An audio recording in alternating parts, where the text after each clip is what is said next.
bicara gunung, gunung yang nanti akan berada di surga, di antara beberapa gunung adalah salah satu di antaranya adalah Gunung Uhud. Kenapa Gunung Uhud nanti ada di surga? Ya karena Gunung Uhud menjadi saksi sejarah. Ada perang Uhud, kemudian salah satu gunung yang berteriak kepada Rasulullah SAW agar Rasulullah itu mau mengiyakan kepengenannya Gunung Uhud untuk menjadi emas. Coba ya. Rasulullah itu pernah ditawarkan oleh Gunung Uhud. Ya Rasulullah, in syi'ta an nakuna tadhhaba wal fiddata lak. Ya Rasulullah, kalau kamu menghendaki ya Rasulullah, saya ini Uhud bisa menjadi emas dan perak buatmu. Untuk apa? Untuk menopang perjuanganmu ya Rasulullah. Saking sedihnya, saking sayangnya Uhud kepada Rasulullah SAW. Saking gak tega ngelihat Rasulullah SAW perang Badar, kekurangan harta benda, kalah pasukan. Setiap kali peperangan Rasulullah selalu mengalami kekurangan senjata, bala tentara, kekurangan kuda, onta, dan perangkat-perangkat yang mendukung dalam peperangan. Makanya Gunung Uhud gak tega, saking gak teganya menawarkan diri kepada Rasulullah SAW.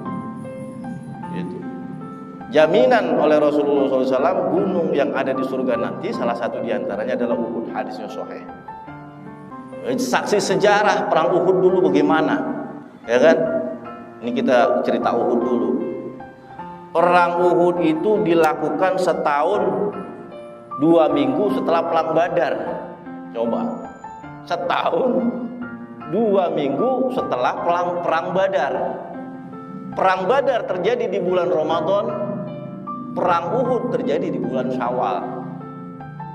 Coba, zaman Rasulullah perang agak, ya Allah, jaraknya pendek-pendek banget.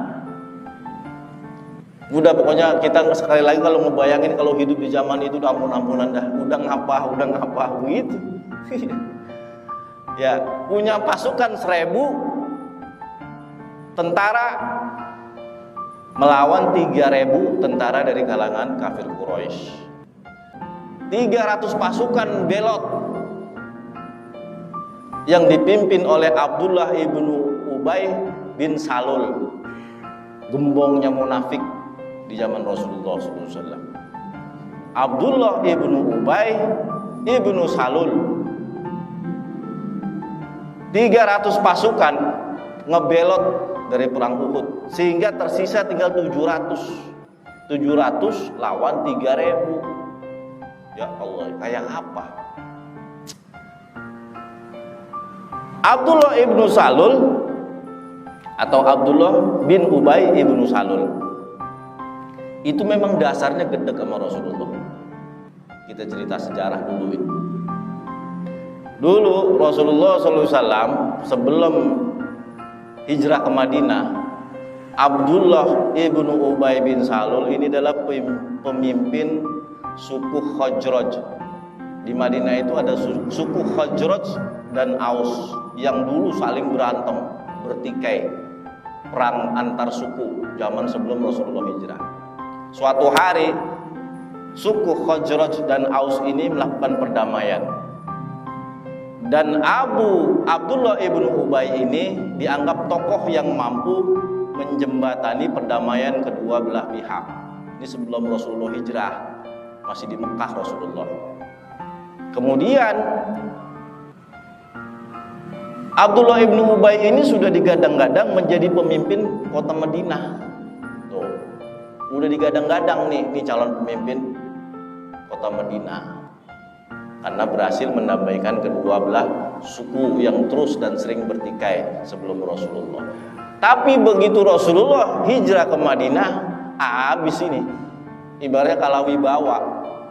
Wah iya, Rasulullah datang ke Madinah kalah wibawa, kalah pengaruh.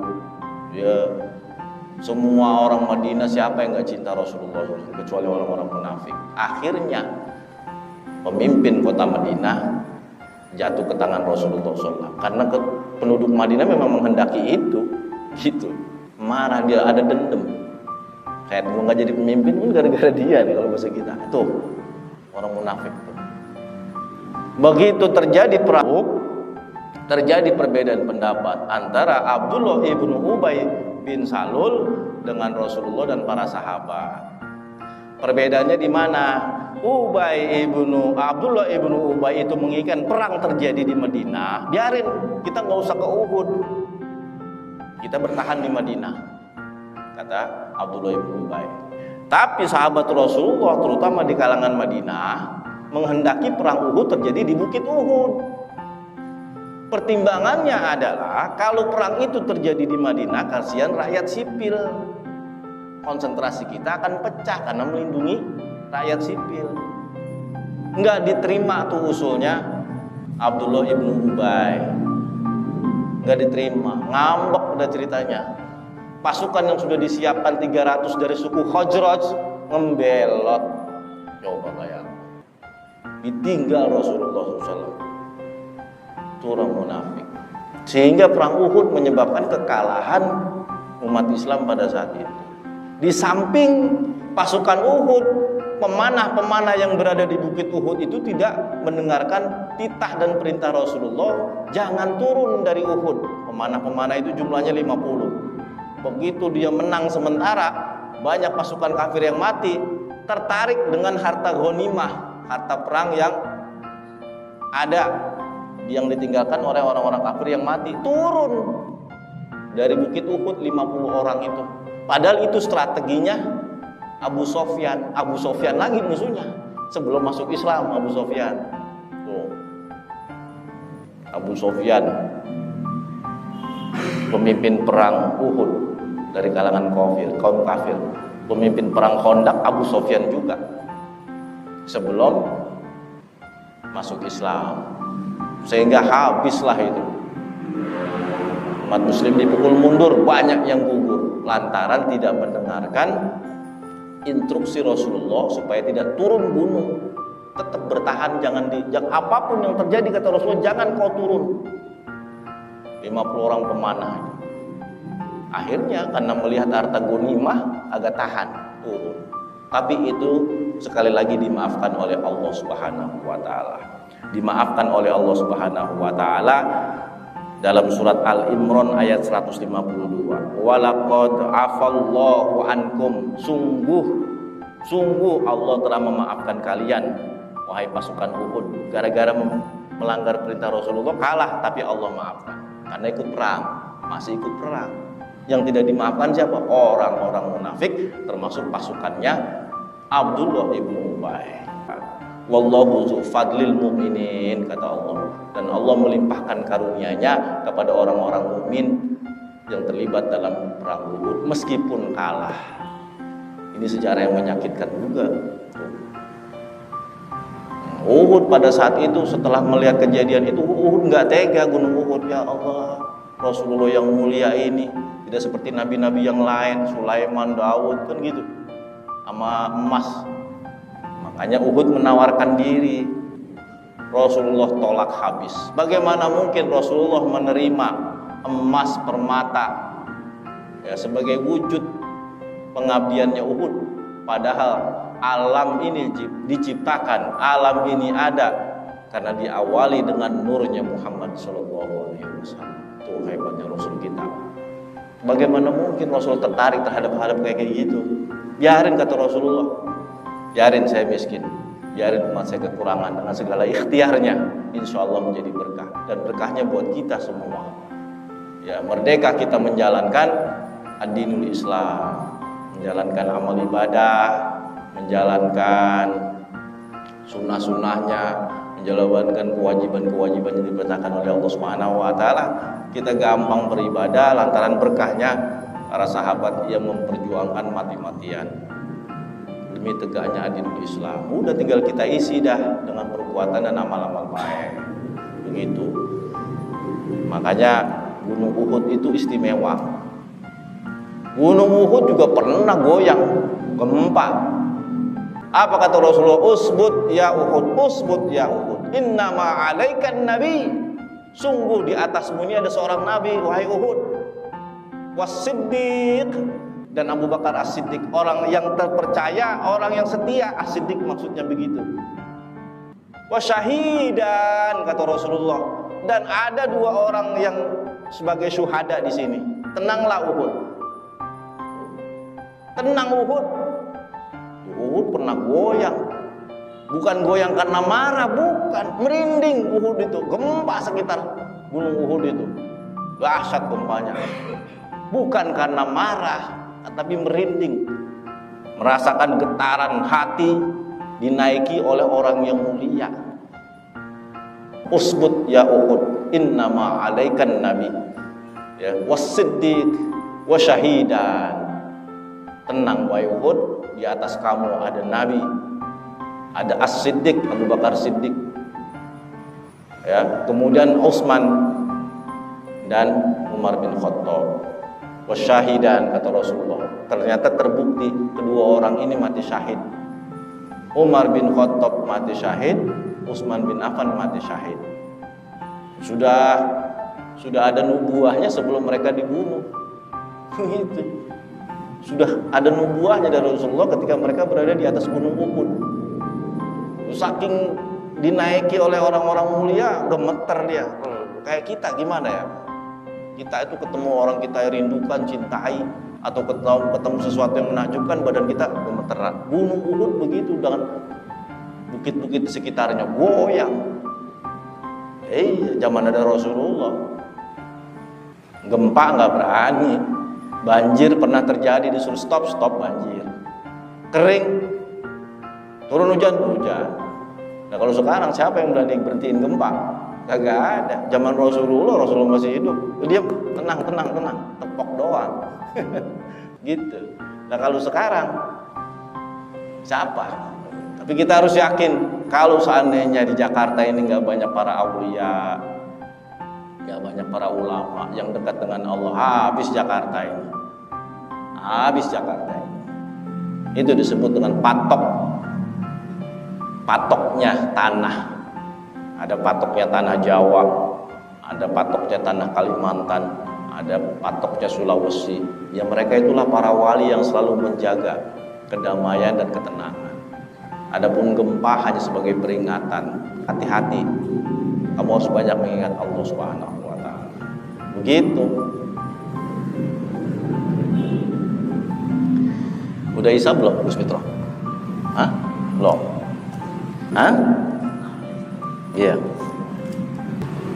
Jadi ketika Rasulullah SAW itu ditawarkan oleh gunung Uhud, dikasih emas, apa kata Rasulullah? Wallazi nafsi biyadihi ma yasurruni an Uhudan hada yuhawwalu li ali Muhammadin zahaban. Sungguh aku tidak suka kalau seandainya Uhud itu menjelma menjadi emas untuk keluargaku Muhammad. Enggak suka saya. Ditawarkan berapa kali oleh Uhud untuk supaya Rasulullah mau meminang gunung Uhud menjadi emas. Coba kayak apa? Kalau sekarang orang begitu berebut. Ya Rasulullah memilih, biarkan apa adanya. Ya perang ketika kena ya berdarah Rasulullah. Di perang Uhud giginya sampai copot. Biarkan, satu-satunya Rasulullah yang redo dengan dirinya yang terluka, berdarah-darah, capek-capek berjuang demi tegaknya adil Islam. Lo kalau nabi yang lain ya terluka sedikit, malaikat datang, gimana? Ajab gak nih? Ya sudah ajab. Tapi kalau Rasulullah nggak begitu, ya kan? Kita ingat tuh peristiwa Thaif. Di Thaif itu Rasulullah kayak apa diperlakukan? Udah dibully, dimaki, dicaci, dilemparin batu. Yang nggak terima malaikat penjaga gunung, tidak terima perlakuan orang-orang Thaif terhadap Rasulullah, turun bersama dengan malaikat Jibril. Malaikat Jibril hanya mendampingi karena dua malaikat penjaga gunung ini nggak pede ketemu Rasulullah, paham? Dua penjaga gunung di Thaif ini nggak pede ketemu Rasulullah didampingi oleh malaikat Jibril, turun. Apa kata dua penjaga gunung malaikat? Ya Muhammad, in syi'ta an atbiqu alaihimul akhsabain. Wahai Muhammad, kalau seandainya engkau mengendaki, ya, aku akan angkat, lemparin dua gunung ini kepada mereka, biar mampus kalian kalau bahasa kita. Tuh, malaikat yang nawarin. Satu-satunya nabi yang tidak pengen umatnya celaka ya Rasulullah SAW, yang selalu menolak bala, gitu. Punya nilai tawar tinggi terhadap bencana dan azab. Nggak mau. Enggak, saya nggak pengen, wahai malaikat, wahai Jibril. Saya cuman kepengen kelak suatu hari, ya, ayyukhrijallahu min aslabihim, Allah mengeluarkan keturunan-keturunan dari mereka beriman dan menyembah Allah Subhanahu wa taala dan tidak mempersekutukan Allah Subhanahu wa taala. Dan terbukti Khalid bin Walid itu orang Taif, bapaknya masuk Islam. Walid ibnu Walid, saudaranya Khalid bin Walid, bapaknya Khalid itu kan Al-Walid. Khalid bin Walid punya anak Khalid bin Walid, dan Walid ibnu Al-Walid masuk Islam juga, menjadi sahabat-sahabat topnya Rasulullah SAW. Terbukti. Nggak mau, jangan diajak, biarin saya berdarah. Apa kita punya Rasulullah SAW? Itu kalau, mohon maaf, bukan kita ngecilin nabi-nabi sebelumnya. Kalau di zaman nabi-nabi sebelumnya, ya udah tenggelam itu Taif, dan nggak perlu Jibril yang turun, cukup 2 malaikat penjaga gunung itu. Saking wibawanya Rasulullah SAW, malaikat penjaga gunung 2 itu nggak pede ketemu Rasulullah didampingi Jibril. Jibril cuma buat dampingin doang. Gimana, terima nggak nih pinangan buat ngancurin? Enggak, saya nggak pengen itu. Kayak apa itu? Ya Allah ya Rabbi, daya tolak terhadap azab dan bencananya tinggi, sehingga berkahnya Rasulullah SAW, ya, yang selalu menolak azab buat umatnya terbukti zaman sekarang. Sampai sekarang kita udah jatahnya kena azab, ya, karena kita punya Rasulullah SAW selalu mintakan ampun. Ada tolak bala, ya, ada beberapa kejadian-kejadian gempa itu hanya peringatan doang. Apa pernah umat Nabi dibinasakan hatta yaumil qiyamah? Nggak akan pernah terjadi, karena barokahnya dan doanya dari Rasulullah SAW. Gitu. Umat-umat yang lain binasa semua, habis ditenggelamin. Karena ya itu tadi, melecehkan nabinya, ingkar terhadap rasulnya, bahkan menyakiti rasulnya. Nabi Nuh begitu, betapa disakiti kaumnya. Begitu datang tawaran dari malaikat, tentu dari Allah, gimana wahai Nuh? Ya sudah, tenggelamkan saja, nggak apa-apa kan gitu. Nabi Soleh juga begitu, ya sudah, hancurin aja gitu. Dan nabi-nabi yang lain, tapi Rasulullah enggak, jangan. Bal arju ayyukhrijallahu min aslabihim, ya, may ya'budullaha wa la yusyriku bihi syai'a. Itu jawaban yang membuat malaikat gunung, penjaga gunung itu geleng-geleng malaikat. Ini orang keren amat, mengakhlaknya paling mulia ini. Balik lagi tuh malaikat, sia-sia. Malaikatnya sia-sia, udah gemes sia-sia, udah nahan ngempet pengen ngazab, pengen lemparin gunung, sia-sia. Kita punya Rasulullah SAW begitu mulia.